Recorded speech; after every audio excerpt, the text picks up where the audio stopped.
listeners. Welcome to Inside TechCom with your host, Zohra Mutabana.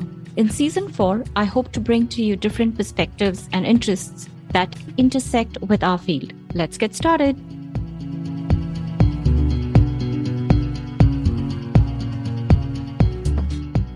Hello, peeps. It's been a while since you heard from me. Thank you for your generous support of my show. Thank you to all those who have reached out to me inquiring about my new season. Life events of the past few months have delayed this season, but here I am with my first ever monologue for the first episode of Season 4. These are my musings on ChatGPT. What better subject to talk about, right? Well, with the advent of ChatGPT, we have kind of catapulted abruptly into a very futuristic era, an era that at least I was not prepared for. Well, now that we are here, I want to share my thoughts on what I have gleaned from my interactions with this amazing artificial intelligence technology. So what is AI? What is artificial intelligence? In very simple terms, it is the ability of machines to think and learn like we humans do. In doing so, they become intelligent. Now, how do machines learn and become intelligent? Artificial intelligence is built with highly advanced software that learns from data sets using a set of algorithms.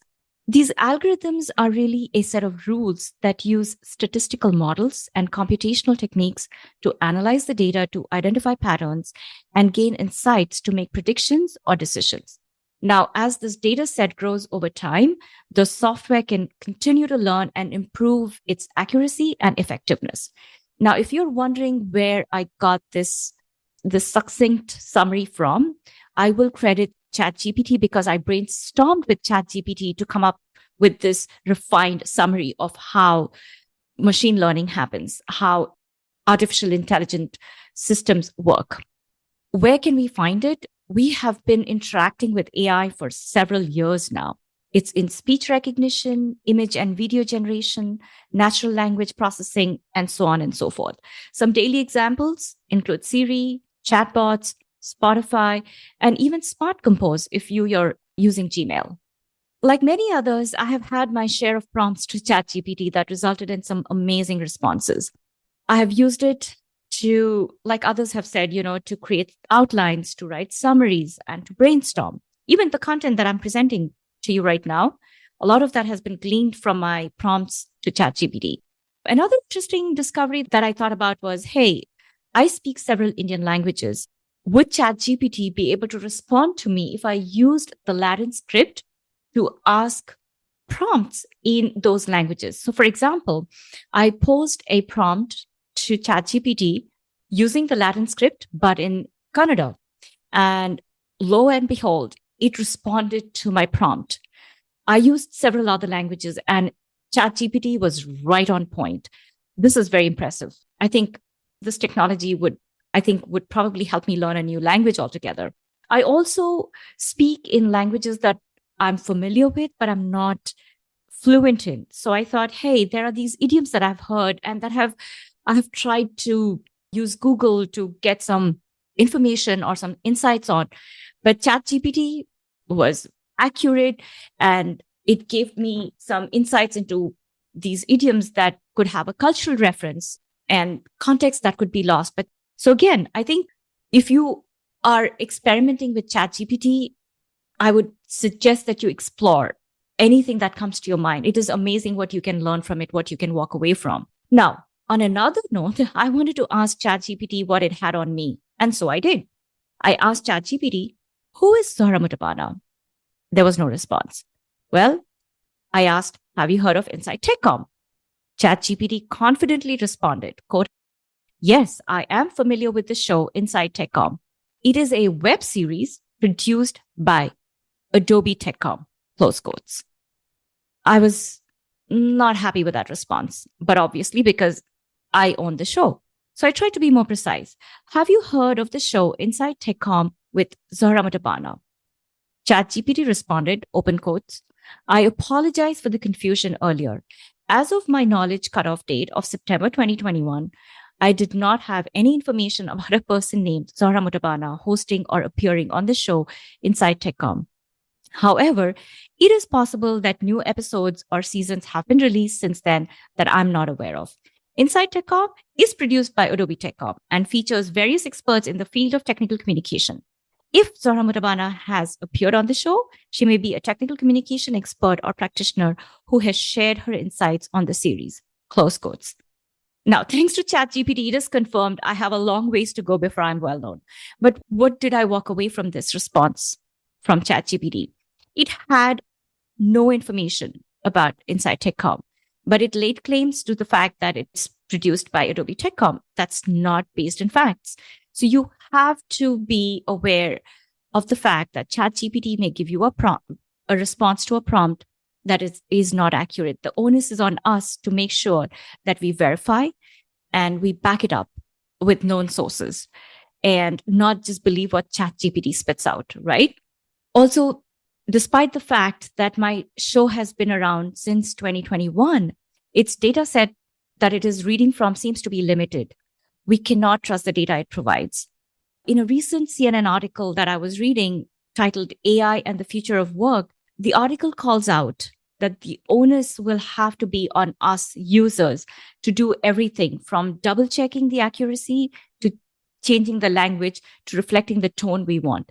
It will also be important to get buy-in and support across workplaces for the tools to take off.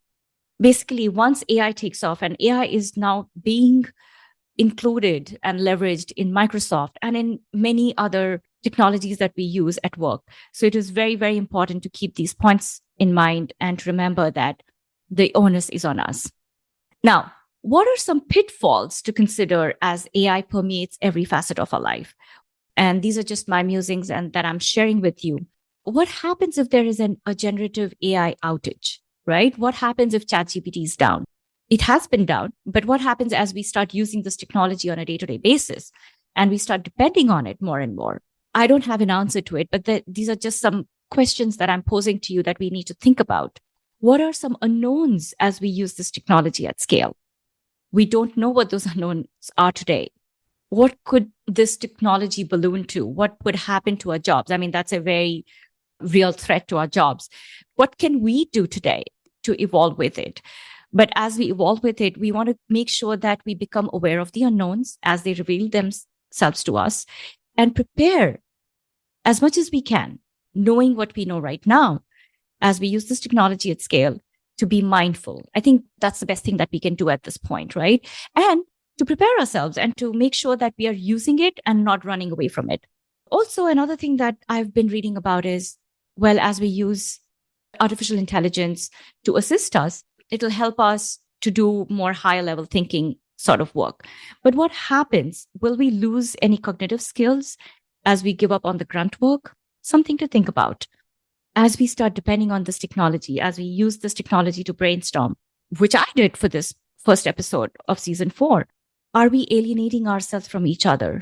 Will there be a rise in mental health challenges as we isolate ourselves from human interaction?